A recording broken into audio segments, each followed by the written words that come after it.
Hello guys, in this video I'm going to show you how to filter your search results on the Airbnb app. But before that, don't forget to subscribe and leave a comment down below because at 10,000 subscribers I'm going to show you my whole YouTube revenue statistics and growth strategy. So without further ado, let's just jump right into it. First you have to open up the Airbnb app. But here it opens up in the Explore page.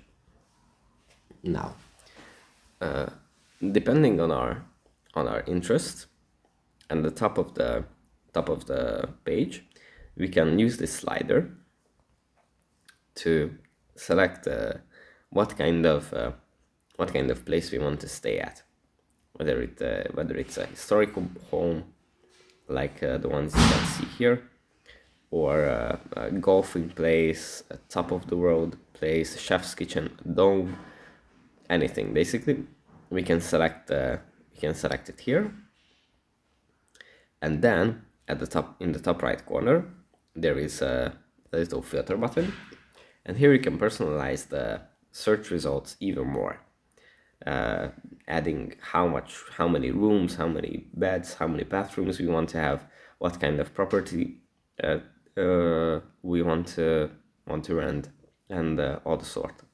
So that's pretty much it for this video. Hope it was helpful for you guys. I'll see you in the next one.